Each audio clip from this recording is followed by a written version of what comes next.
Food stamp recipients rushing the registers in Louisiana after a computer glitch lets them shop like there is no limit.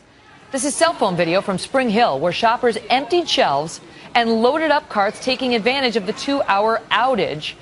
One woman only had 49 cents on her card, but collected $700 in groceries. So who's now going to foot this bill? Is it the American taxpayer? Joining me now, Fox News legal analyst Mercedes Cohen and former prosecutor, now defense attorney, Jonna Spilbor. Mercedes, who foots that bill? Oh, certainly. It's going to be either the consumers or Xerox. Xerox was the one who was manning all these cards. They were the one that had the contract with the U.S. government to make sure that that information was available to retailers. They had an outage. Their backup generators blew up. They had this 2-hour window, and lo and behold, all these consumers went in. Okay, it has nothing to do with Walmart. Let me ask you this, Jonna. It had to do with the Xerox. Let me ask you this, because you got to hand it to the Walmart employees. They noticed that the cards were not showing limits. So what do? They call corporate. Hey, the food stamp cards are not showing any limits. What should we do? And tell the viewers what corporate said.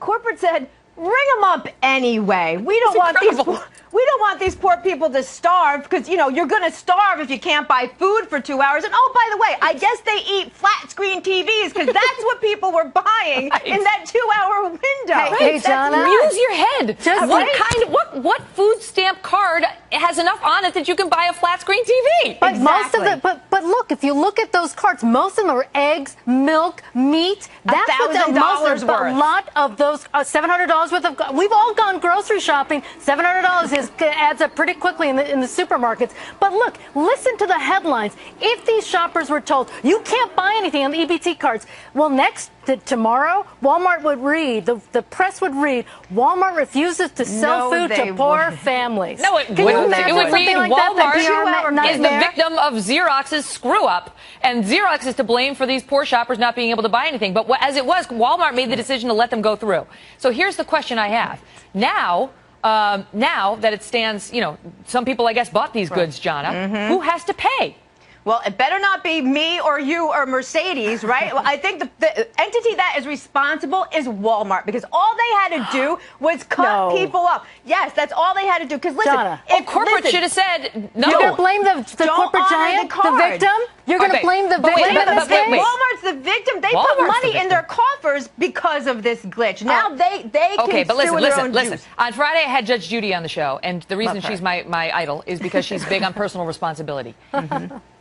Does anybody think there may have been something called theft going on by the shoppers who knew they didn't have $1,000 worth of credit on the food stamp card, Mercedes? Should they be charged? Exactly right. Oh, sure. They should absolutely be prosecuted. Walmart has that type of policy that if you steal, and this is not a shopping spree, this is a stealing spree by these consumers. They knew they didn't have the balances. They should be brought up. And by the way, when you're brought up on criminal charges, and we all know this, there's restitution. They get to pay back this Walmart for what they stole. Because some of this video shows abandoned carts, Jonna, and that's the carts were abandoned once the limits came back on the cards, and the, you know, the overhead little voice said, we've got your limits, we found your limits, the limits are back on the cards, and people were like, I'm out of here. I can't get this cart full of goods. Exactly. Everybody knows that. And we can't prosecute them. They didn't walk out of the store with anything, right, that they didn't actually pay for. It's going to be completely impractical, Megan, to prosecute anybody who actually got away with something that they couldn't afford. And again, I think the liability falls on Walmart. They held the key. Listen, if it doesn't go on your baby's butt or in your baby's mouth, it shouldn't go in your cart, whether there's a spending limit or not. Wait a minute. Was Walmart at all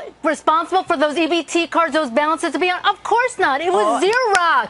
Walmart could have blamed Xerox all day long if it had just said, no limits are showing, we can't sell you the goods, we're sorry, we don't know. It's like a Visa, we don't know what the limit is. There have to be limits. But once they said, okay, come on through, they put themselves on the hook.